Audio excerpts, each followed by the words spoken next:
Hi, and welcome to CryptoBiography. I'm your host, Brandon Starr. This is episode 323 of CryptoBiography, and it's part one of a new story called Tomorrow. And here we go. You want to go to the stone waterhouse, Al? Betty asked her little brother, Albert. Albert, who was 9 and only sometimes in the mood to do what his 12-year-old sister wished, thought about it. Then he said, "Sure."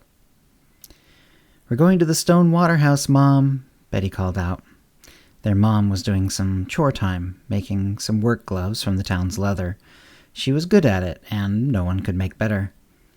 "Keep your shoes on," their mother hollered back. "We will," Betty called, and they were already hustling towards the waterfront. They were walking through one of the main neighborhoods. The houses were mostly occupied, and all were maintained.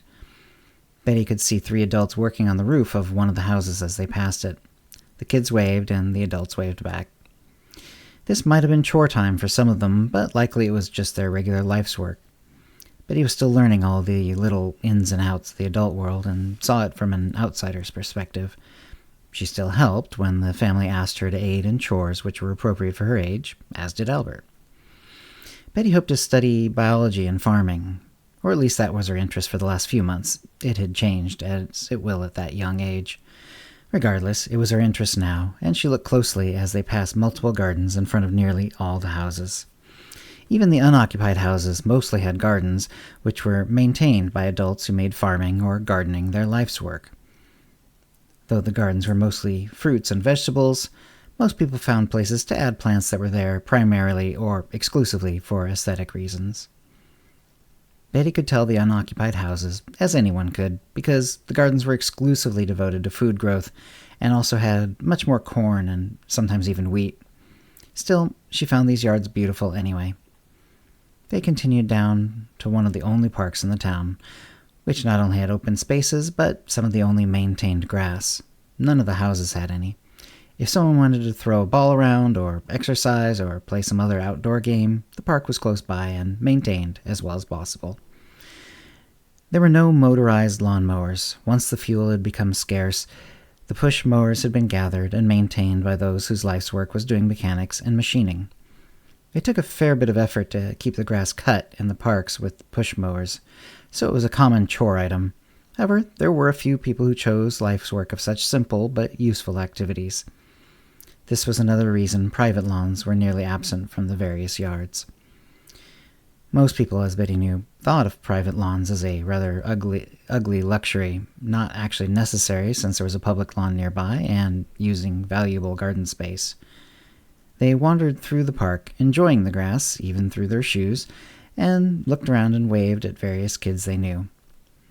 The park was flat for a while, and that was where the soccer and other sporting areas were. Then it started sloping towards the water, very gently. There were some trees at the edge of the park, which kept the bay from being visible, mostly. Occasional glints of water could be seen through the branches. Then, once they were at the tree line, they could see the bay. It was not too large, but very shallow, with the water usually only a couple of feet deep at most at high tide, like now. The waves were very gentle. At low tide, it was damp with only small pools of standing water. The bay was also very flat, as the places had been made so before it had become a bay. Most of the houses, made of wood and drywall, had long since succumbed to the water, shallow though it was. They were barely heaps in the water. Still, the 2 kids avoided them, as they had rusty nails and other stepping hazards, though they wore their shoes. Tetanus was no joke, and only the very oldest among them had ever had a vaccination against it. They walked along the old roads, which were mostly still clear, scrubbed with every ebbing of the tide. They enjoyed seeing the little starfish and other creatures by their feet as they walked towards the old stone house. One of the houses, for some strange reason long lost, had been made of stone and mortar, thick and well made. Because of that, and because it had a similarly strongly built stone garden wall on what had been the seaward side, it still stood, along with part of its garden wall. Anything of real interest had long been taken away by nature or by people, but the house had more recently been checked out by the adults and any dangerous, sharp, or loose objects removed. they knew that the house would be interesting to young children. It still stank of the sea and, to a degree, of rotten wood and other objects reclaimed by the ocean. But it drew the children of the town there regularly, and Betty and Albert foremost.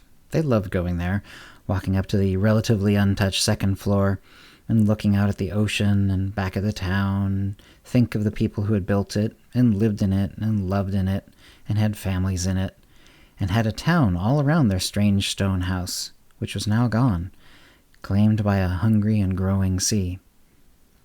Sometimes they pretended the house was just a house and they were kids, or even adults, living in it. Sometimes they pretended they were knights or nobles living in a stone castle, looking out at their lands, or seeing the waves slowly rolling in and pretending they were attacking armies. But whatever they imagined, the stone waterhouse was their favorite place in the world. Today they pretended they were just regular people, adults who lived in the house at the time when the water first came. The water was already as high as it was going to get, but the waves still came in, and they pretended that the waters were just now breaking down the houses all around them and pushing down part of the garden wall. They yelled and ran around the second floor and loved every moment of it. On some level, they knew that something much like they were play acting had actually happened here some decades ago. But it didn't feel real to them. The water sloshed around the house with the soft slapping noises as the low waves rolled in and out, and they enjoyed every moment. They'd probably been there for 2 hours, and the sun was going down behind them, back towards home. Betty said, "We better get back home." The tide was going out, and though the water wasn't deep enough to really pull them out to sea, it was difficult to walk against at the time when the water really started sprinting towards open ocean. They were still in the upper story, and were going to make their way downstairs and then to home.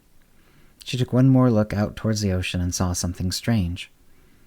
There was a boat, or small ship, out near where the flat, shallow bay met the deeper water. It seemed to have run ashore on the bay. It wasn't moving except in a strange flip-flopping sort of way. Betty was concerned for the people on the boat. Usually their town's fishermen had no such troubles and knew to stay in the deeper waters. Part of her wanted to help, but the old stone water house was as far out as they were allowed to go. It was dangerous, especially now that the water was starting to rush out. "Let's hurry, Albert," she said. "There's a boat stuck out there. We should go tell someone. Plus the water's receding, and it's going to be a pain to walk out of here." It was. They had taken too long, and while they were in no danger, as long as they didn't tire and had each other, the water pushed hard on their legs. They found it easiest to raise their legs out of the water before spearing down in front of them into the knee-deep water rushing against them. The water slowly got shallower and easier to walk against, and then they were exiting the water and heading back towards the park. They looked for an adult. They knew nearly everyone, and the very first adult they saw, they named. John. John Travers' life work was working on the public park, and he was pushing one of the rusty but smoothly working mowers. They described the situation to John, and he parked the mower against a tree trunk so it wouldn't go anywhere, and then went back through the trees to take a look. But with the sun going down and the entire expanse of the bay between them and the grounded boat, it was hard to see anything. Still, John thought there might be something out there, and he led the kids to one of the nearby houses. "The Wilsons have a pair of binoculars," he said. Soon, John Travers and Kelly Wilson and Betty and Albert all were going back out towards the bay. The sun was even lower now, but Kelly put the binoculars to her eyes and said, "Yep, there's a boat out there. Looks like they got stuck pretty good. Extra good, since the water should be helping push them out to sea. Maybe they managed to get high-sided on a rock." "Are the people okay?" Betty asked. "Hard to see them. I see movement, but I can't really see any detail," she said. She handed the binoculars to John, but he saw roughly what Kelly had. The two kids got a turn, and even though they had seen the boat from closer and with better light, they couldn't add anything to the story. "Let's go report it," Kelly said. "The harbor folks can find out if anyone's missing, or maybe if they should send a boat out there to help them." And that's the end of part 1. I hope you're enjoying this story. Obviously, this is just the start of a longer story, and so this is going to be the next few weeks for sure, at least. I don't know exactly how long it'll be. I never do. And thanks for listening. If If you have any comments or questions about this episode or previous episodes, cryptobiography@gmail.com, or hit us up on Facebook or Twitter. And thanks for listening. Words and music copyright 2023, CryptoBiography LLC, all rights reserved. Characters and events are fictional, fictionalized, or satirical.